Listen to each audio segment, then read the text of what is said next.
Ahead. Okay. All right. Good to see everybody. I missed you all. It's been several weeks. So our movie this week is The World According to Garp.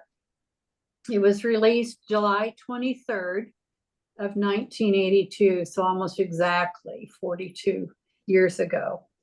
It's based on the novel by John Irving, which was published in 1978. The movie was directed by George Roy Hill. The screenplay was by Steve Tesich. At the box office, it made $29.7 million with a $17 million budget. So it did pretty well. The stars, Robin Williams, Glenn Close, and this was her cinematic debut in this movie. Mary Beth Hurt, John Lithgow, really loved his character in this. And then two of my favorites were Jessica Tandy and her husband, Hume Cronin, that played Jenny's parents. They were just great. There's a Garp. With a Garp sounds like a fish. That was hilarious. So yeah. This story is about many, many things, but basically it's about love, sex, death, art, and gender roles. Just to kind of surmise it down to something more simple. So then you wonder, what was the TS? What did that stand for? TS Garp. Well, several things. Technical Sergeant was actually what it was about, but he told people that TS stood for terribly shy, terribly sexy, or terribly sad was the last one that he talked about, and that was sad. So the real TS, he suffered from priapism, which is how Mama got baby Garp, which is kind of weird how that whole thing happened. She was a nurse in the hospital, but we'll visit that later. So cameos. John Irving was the wrestling match referee. Oh. Then I didn't either until I read, of course, I wouldn't know what he looks like. And then the director, George Roy Hill, he was the pilot that crashed the plane into the house. Oh. He got out of the plane and then wanted to know if he could use the phone. Yeah, that was him. So, yeah, that's kind of neat. So let me switch pages here. So Garp is about how a family can be and what holds it together. You know, there's a famous mother and an almost famous son, and they have this world of sexual extremes. One thing that Garp said that I guess I kind of take to heart, he said, "It's really nice, you know, to look back and see the arc of your life. It's all connected, how you got from there to here, to see the line, you know. It really has been an adventure." That's true. That really hit home with me. So one thing that I loved a lot was the music, the soundtrack. You know, it opened up and it closed with the Beatles, When I'm 64. I always thought that was kind of a fun song. And then through the middle a couple of times, and then when Helen was playing the piano, when Garp got so mad and he comes downstairs and slams you shut, and that was There Will Never Be Another You, sung by Nat King Cole. And then also, and I don't remember this, but there was an Alice Cooper song, Long Way to Go. I don't remember exactly what part that was in. I'd have to go back and watch it again, but does that ring a bell? Is anybody that was in there? If you know the song even. So one of my favorite characters was Roberta Muldoon. John Lithgow is like, wow. So he's this transgender ex-football player, but he comes to live with Jenny at her home at Dog's Head. with all these other women, the Ellen Jamesian women, and he supports them all, and he was kind of taking care of them all. And once he meets Garp and the family, he takes them under his wing as well, and wishes that he had been a man a little bit longer, enough to make a family before he changed to becoming a woman. I could read a lot more stuff, but it just goes on and on and on. I'm going to turn it over to you guys. I want to know what you thought. What was your favorite part? Do you have a favorite character? How did this resonate with you? I read some interesting stuff about John Irving. Okay. He was, he wrote a bunch of different books. 5 of his books were made into films. Cider House Rules was nominated for, I think he got an Academy Award for screenwriting on that one. He was born John Wallace Blunt. His dad was a writer, but left during the pregnancy. And so he was adopted by the guy named Irving, who was, I think, a wrestling coach himself. His dad was shot down during the war, but he survived the attack, but he just never came home. He was raised by his mother and his stepfather, which kind of had a little parallel with Garp being raised by his mom, more or less. And he also, interestingly, studied with Vonnegut at the Iowa Writers Meeting at one point and produced some stuff from that. So I thought he kind of incorporated, his dad that never came home was also a writer. And they lived in Exeter, New Hampshire. So that sort of New England atmosphere that was around Dog's Head was kind of part of his growing up. So he brought a lot of his life experiences into this book, which I always think is interesting, how they meld those pieces into something that is interesting to other people. He also, he published several books, and he didn't like the way that the publisher was doing it. So he took Garp to a different publisher, and they agreed to promote it. And at that point, it became a very big hit. So the book itself was a big thing for him, let alone the movie that followed it. I thought it was an interesting thing that Garp occurred as a result of rape of this soldier that was unconscious. And that was brought up at some point in there. Jenny was such a wild character. She just, I think I liked her single-mindedness a lot, but she was ruthless. And she's kind of a double-edged character for me. Anyway, you're talking about the how Robin Williams was talking about the experience of your life, and I thought, wow, this is a terrible thing for Gary to miss, because he could be on that arc of the character. That's right. So that's my little bit of contribution. Thank you. Donna, Karen? I Bill? I think that just watching it and seeing these actors, from over 40 years ago, it was Glenn Close, Robin Williams, and John Lithgow. Just seeing them so young, it was like kind of I had forgotten, kind of what they were like back then. They did wonderful performances, and I know, Chris, you said you could go on, and absolutely, the book was very layered and complex, and I think the movie did a decent job of capturing a lot of it. You can't, you'd be a 9-hour movie if you tried to do every piece, but I think they did a really, really good job. I liked the book back in the day. I liked the movie back in the day. I don't know that I would embrace it as much now. Irving is a little, I don't know, a little too alpha male for my taste these days, but that's me.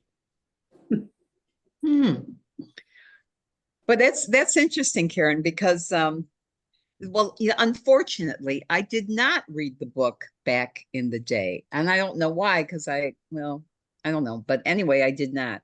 So I'm just basing this on the movie. And, you know, Jenny, I thought Jenny was a feminist, great, but she was kind of an asexual person. You know, she wanted to have a baby, so, you know, she did it the most effective, efficient way she could. She jumped on some guy. That's all she needed him for. That's all she wanted him for. Didn't want to have anything to do with men and didn't understand sex at all as something that would be desired. Couldn't understand it, wanted to keep it away from her son. So I thought she was such an interesting character because on one side, I liked her because she was a feminist. She was for women being in control of their own bodies, et cetera, et cetera. At the same time, she was so well, kind of crazy, you know, being that, you know, she wanted to understand sexuality without experiencing it ever. I love that she wanted to take care of these women that had been abused, but at the same time, I mean, there was this sense of that men were, you know, awful kind of in that group, in that what were the names of the Ellen James. yes. I loved Roberta. I thought, especially back in 82, you know, transgender was not even something. I was trying to think. I've known only one transgender person in my life, and probably met them after this. And it was interesting to see how Lithgow could have played her so many different ways and played her just straight. And I just love that about him and the way he portrayed Roberta. I mean, it was a man that wanted to be a woman and was a woman, and just you know, it was just, he just played it so straight, and he could have, any other actor or any bad actor would have played that completely different. So I really appreciated that. I don't know what the transgender community thinks of his interpretation. It'd be interesting. I mean, I think it'd be interesting to find out what they think about it now. But I thought I really, really liked Roberta a lot. And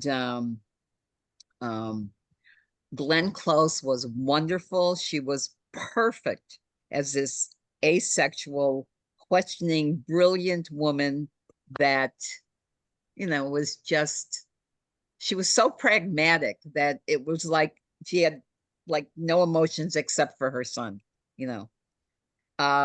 Who else? Who else was there? Well, you know, I liked it. Bottom line is I liked it. I liked going back there, recognizing that it's 40 years old and they all look like kids, which means that we must have looked like kids back then too. Of course. and it is. And then, geez, you know, then I looked at you know, the parents of Jenny, and I know, well, that's kind of what we look like now. It's the parents of Jenny. But anyway, I liked it. I liked it a lot. I was really glad to go back and see it again, because I think I got more out of it this time than I did back then. So anyway, I liked it. Good, thank you. Hello? Watched it.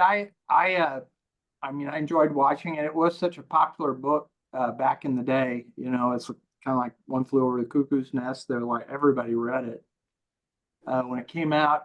And but I was watching the movie. I don't think I really understood the arc of it, the message of it, and all that. And I would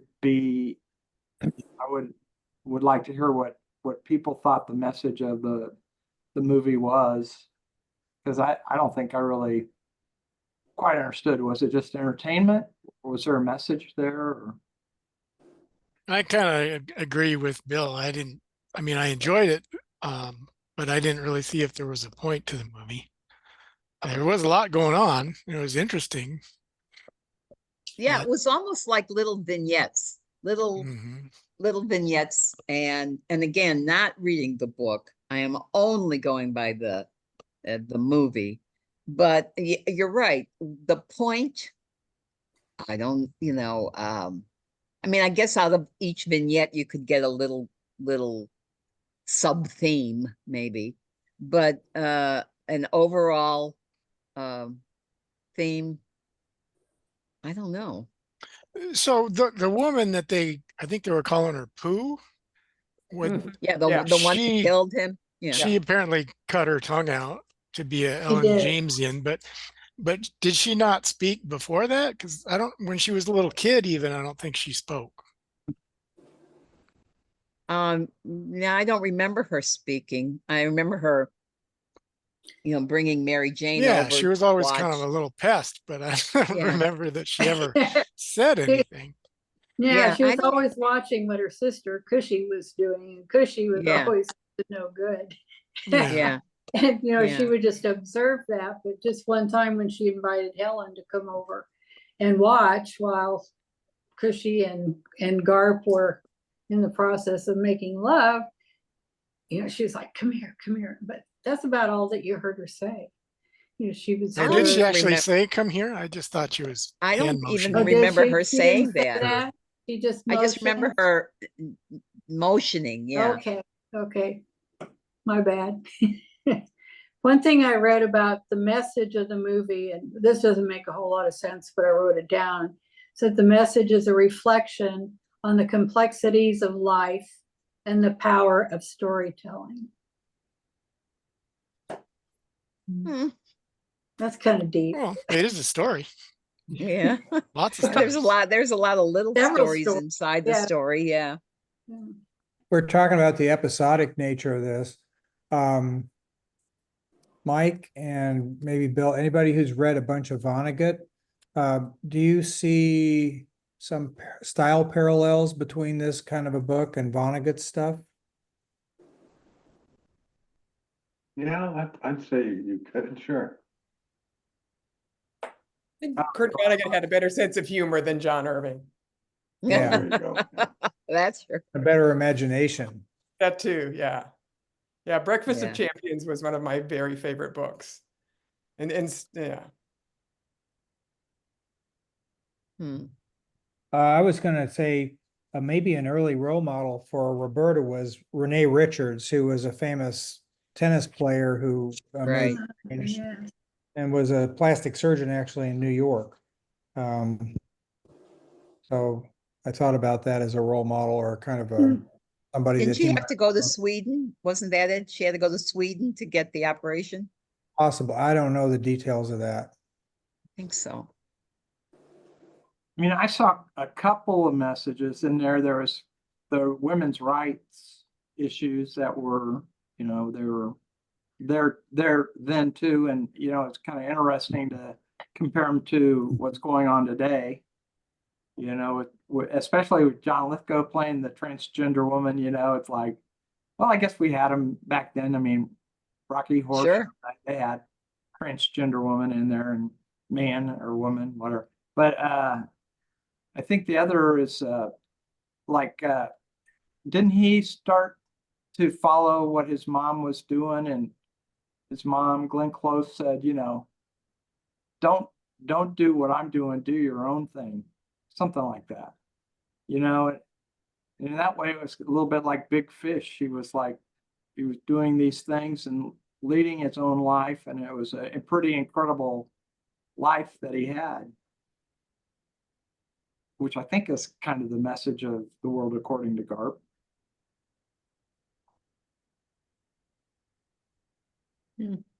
Another thing that I read, it said that Garp said or believed to never lose conviction. You only grow by coming to the end of something and by beginning something else. Even if those are so-called endings and beginnings, they're illusions. That's kind of deep. So this movie goes way beyond Oh, yeah. surface of the story that you see. I think there's a lot more to it. Deep down. Mike Sanders? I thought it was interesting that Jenny kind of sounds like Jamesian. So she's kind of part of that whole thing. Also, the scene where she takes Garp to a prostitute is very telling of her point of view. And Garp is like, I don't want to do this and whatever. And she said, here, do what you have to do. Left him the money and walked out. Yeah. I think she had that was the thing. She had a one-dimensional idea of men.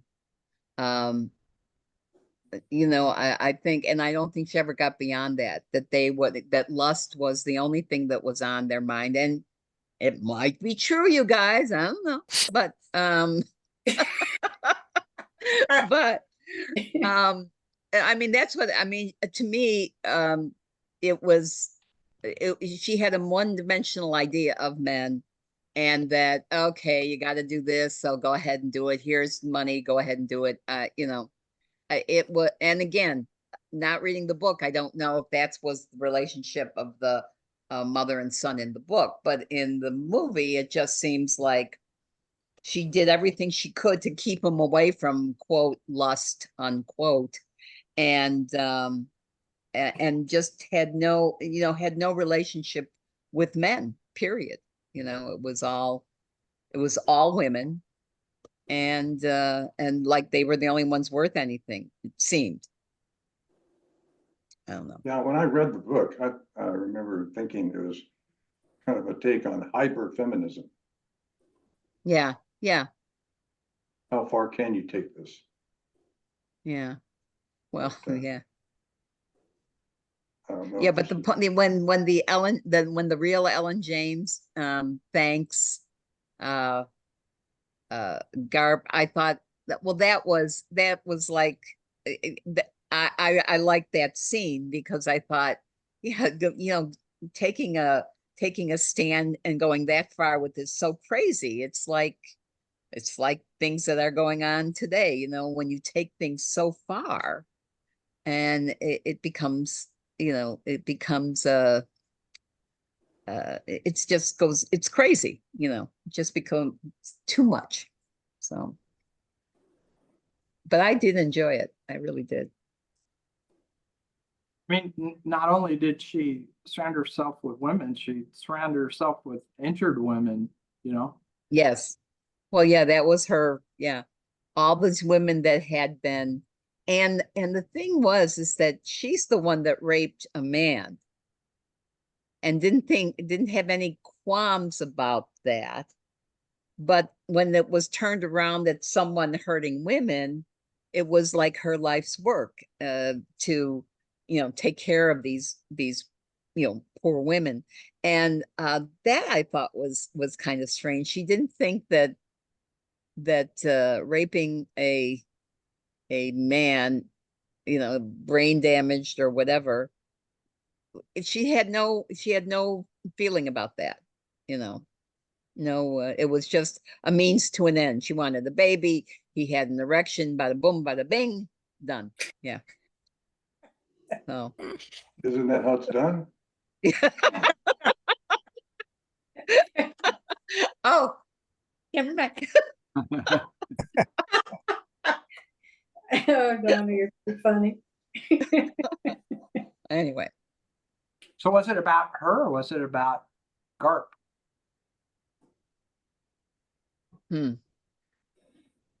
Well, I think it was about her, and Garp was so entwined in her life that it was about him also. Just It was kind of a vehicle to carry a lot of the different themes along, and a different perspective. He kind of had, you know, he was like, you Ellen Jamesian people, you're hurting yourselves. We need to do something to help you. And his mom was like, well, this is what they do, so let yeah. them go. Yeah, it seems kind of weird for a nurse to have that attitude. Just, oh, you know, let them do what they want. Yeah, my wife. Well, it wasn't, yeah.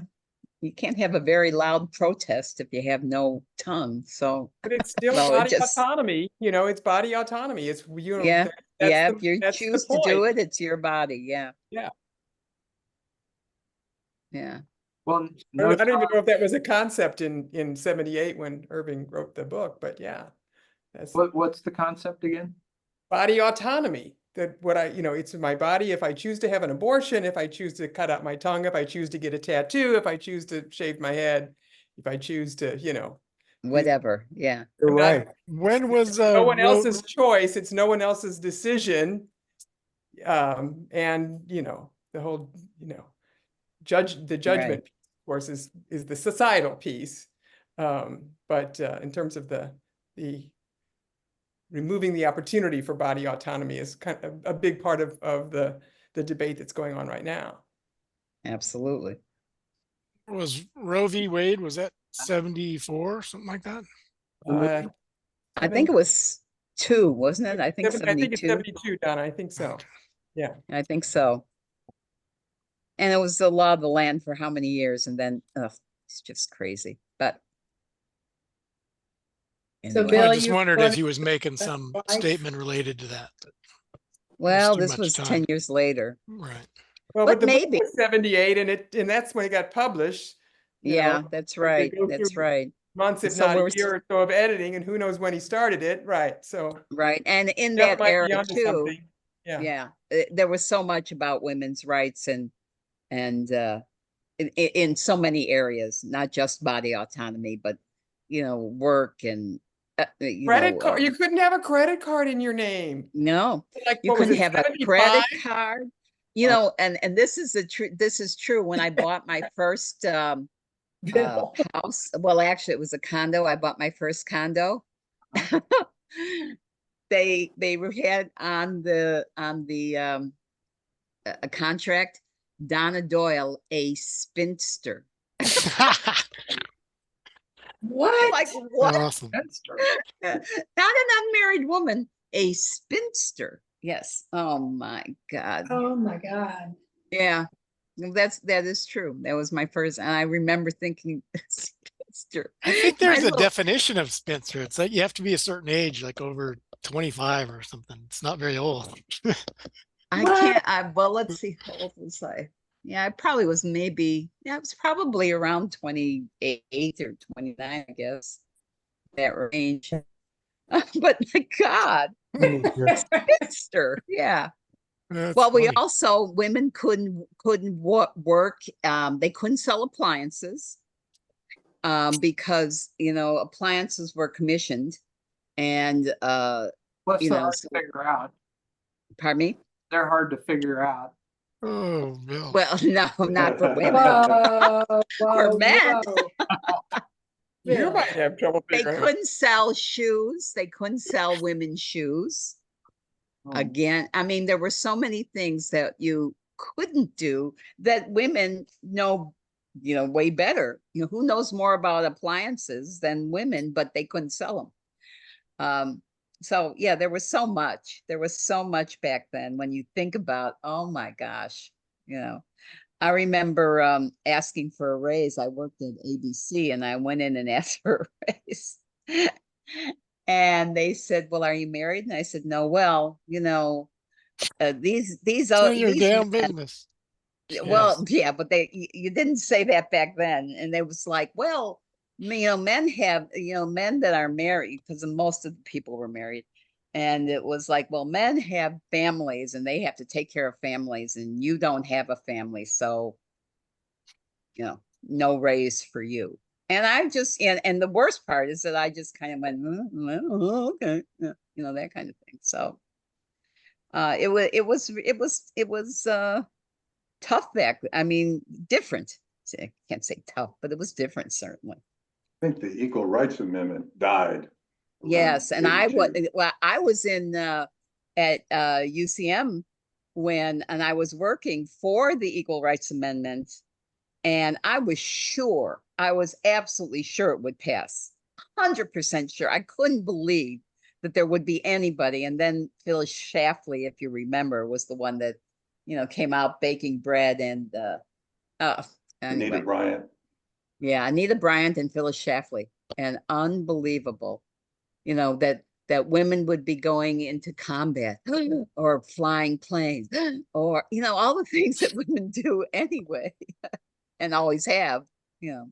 But anyway, yeah, that was that really turned me off to politics at that time because I was just devastated when it didn't pass. Just couldn't believe it. But and I think that was 77, was it not? I think. Oh, but it was around that time. Yeah. I was in Mississippi then, and Mississippi gleefully waited to be the last Oh, one of to vote course. and say no. Of course. We should Yeah. go to the We top. still don't have an ERA. I mean, an equal rights Yeah. amendment still. But anyway. I know in 71 at KU, they had the women's rights. They were up in the union all the time with like presentations and stuff like that, meetings. So I know Yeah. it's big. I know it was big in 71. It was big. Well, it's been big since probably before that. But that the real movement probably started around, 70, Mhm. 71, 68 and on, Yeah. probably. Yeah, I was talking to a friend of my daughter. My daughter and her friend, they both went up to KU too. And she was about 35. So this was like 5 years ago. We were talking about it. And she said she took a class on women's issues. And they went back into the 70s and talked about all the women that had come to KU to discuss the issues back then, and it was a part of their classroom work. I thought that was pretty interesting. So I know that the 70s was an important time for this. Oh my God, yeah. And then Title IX when was Title IX? I think that was, mid 80s. yeah, maybe. No, I think, yeah, maybe late 70s, early 80s, maybe for Title IX. And that was a big deal too. Yeah. But Yeah. Now Mahoney would know all this. It's too bad Mahoney's not. yeah. Yeah. Where is he when we need him? Hey, it's political season. Yeah. Yeah. He's working. He He's said working. 106 days left. Yeah. He was on television last night, so. Was he? Uh-huh. Okay. Yep. Yep, so he's gonna be busy for next several months, I imagine. I don't know if we'll see much of him or not, but of course that's his decision. The Irish Festival is coming up before too long too, right? Oh, yeah, it's Labor Day weekend, I think. Yeah. He and Pete have always been involved in that one way or another. In what? Is that the one halfway to St. Patrick's Day? That one? Are you talking about the golf tournament? Oh, No, the Irish Festival that they hold at Crown Center. Oh yeah, that's in early September. It's usually Labor Day weekend, so yeah, they've got that Mm. going on too. Yeah, he might be doing that, but we'll make it sound like he's doing work. real work on the political scene. He is gonna have his hands full. Lord. So last week we talked about ending the meetings after 30 minutes. I mean, we don't end the Zoom meetings, but we end the meeting and the discussion of the book, you know, just to gain viewership. We need an agent. Oh, that's right. Yeah, You got to get an agent and a website. So I'm gonna go that's ahead. right. I'm gonna And then we, turn it off the recording, but it was a good pick, and I mean, it was Thank fun you. watching